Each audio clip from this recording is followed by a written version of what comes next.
오늘은 하이델베르크 신조 세례의 네 번째 부분의 제 72문입니다. 다 이제 본문 보시죠. 마태복음 3장 11절 이하.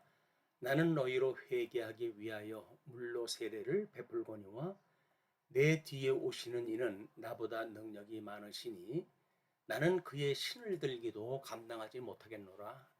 그는 성령과 불로 너희에게 세례를 베푸실 것이요 손에 키를 들고 자기의 타작마당을 정하게 하사 알곡은 모아 곡간에 들이고 쭉정이는 꺼지지 않는 불에 태우시리라. 지난 시간에 우리가 71문 우리가 세례의 물로 씻음과 받는 것처럼 그리스도의 피와 영으로 우리가 씻음을 받는다는 것을 그리스도께서 어디에 약속하셨습니까? 라고는 후속 질문입니다.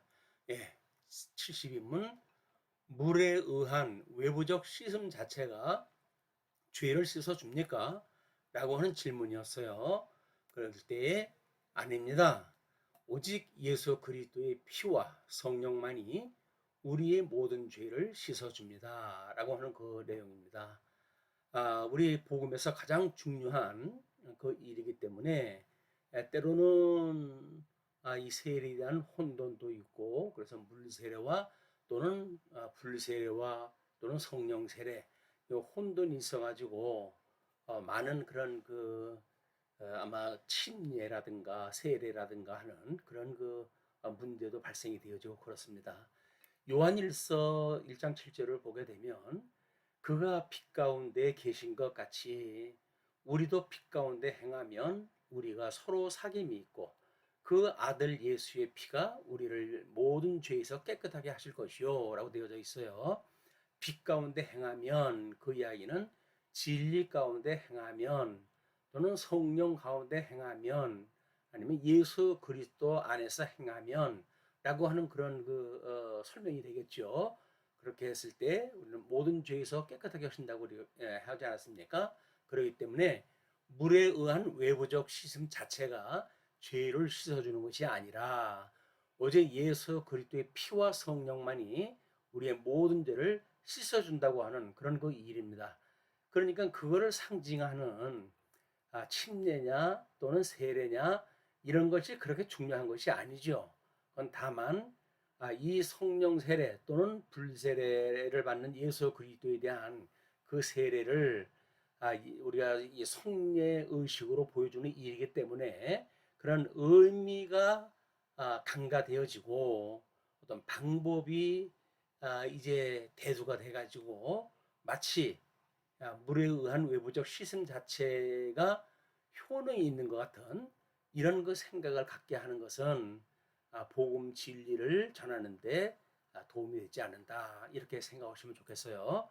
자, 그러면 우리 이 할례와 유월절, 세례와 성찬이라고 하는 구약적 성례와 신약 성경적 이 성례가 어떤 그냥 어떤 그 분의 말씀처럼 7성례 중에 2성례만 남겨놓고 5성례는 폐하게 되어진 것이라든지 이런 설명은 잘못되어진 거야.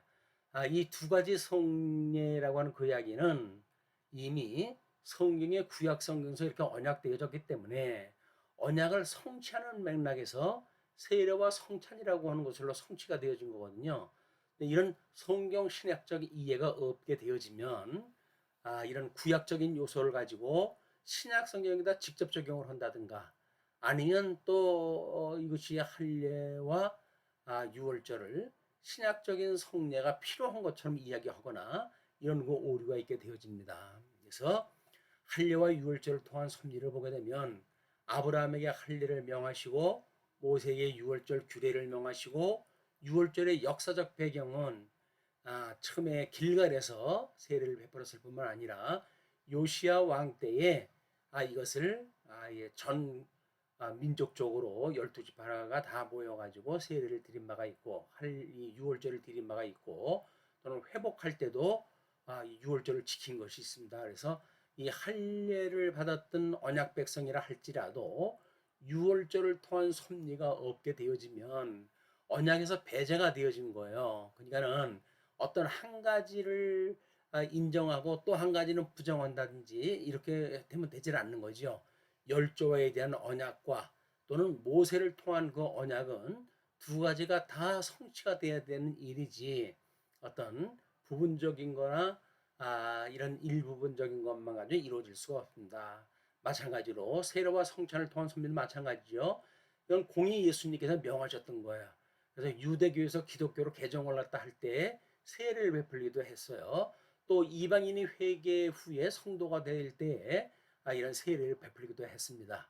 그러나 신약 시대 때 예수님의 명하심으로 해가지고 모든 예수를 믿게 되어지는 사람들은 하나님 앞에 세례를 받게 할 뿐만 아니라 또 정한 기간을 정해가지고 성찬을 통해 가지고 새해를 기념하는 이런 그 일들을 하게 되어진 겁니다.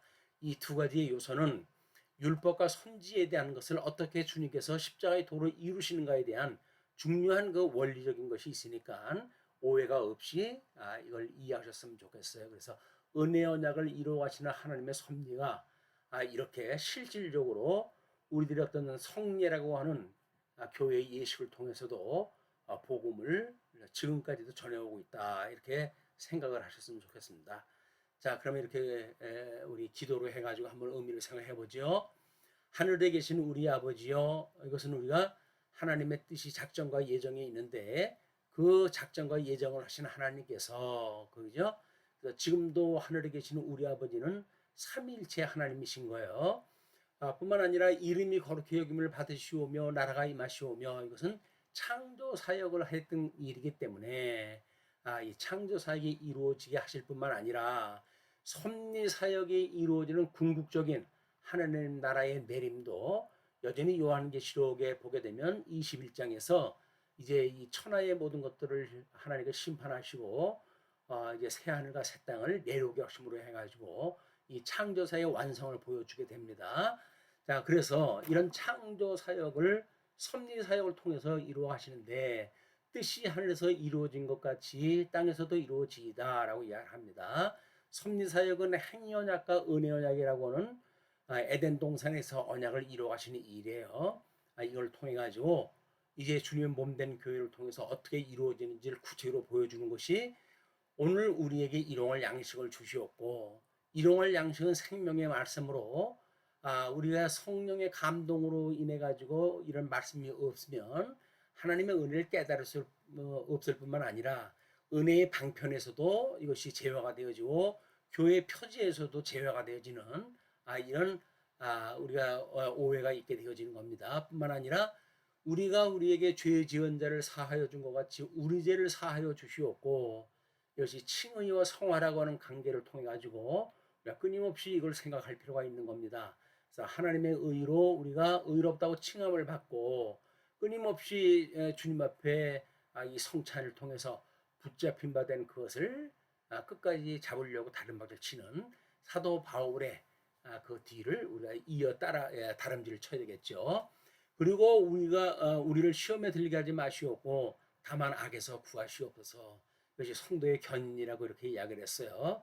이것이 은혜의 방편과 교회의 표지로 지켜야 될 이 주님의 몸된 교회입니다. 음부의 권세가 결코 무너뜨릴 수 없는 교회를 내가 베드로의 신앙 고백에 세우겠다라고 했던 예수님의 그 약속대로 우리가 그 약속을 구하는 거야. 우리 시험에 들게 하지 마시옵고 다만 악에서 구하시옵소서. 이렇게 우리가 신앙생활 때 해갔을 때 우리는 기독교 세계관으로 이제 우리가 점점 내공을 굳게 세워가고 뿐만 아니라 나라와 권세와 영광이 아버지께 영원히 있사옵나이다 아멘이라고 하는 고백을 하게 되어지는 겁니다. 이것은 인생의 본분이고 하나님을 경외하고 그의 명령들을 지키라고 했던 주님의 말씀이 이루어지는 일이기 때문에 끊임없이 주님의 이 기도 가르쳐 주신 기도를 할 때마다 우리의 결론적인 신앙 고백은 나라와 권세와 영광이 아버지께 영원히 싸움나이다 아멘이라고 하는 것으로 끝을 맺어야 돼요. 이것이 요한계시록의 모든 영적 존재들이 하나님 앞에 찬양했던 그런 그 내용이기도 합니다. 자, 그럼 이렇게 끝을 맺을까요? 주 예수 그리스도의 은혜와 하나님의 사랑과 성령의 교통하심이 너희 무리와 함께 있을지어다. 아멘.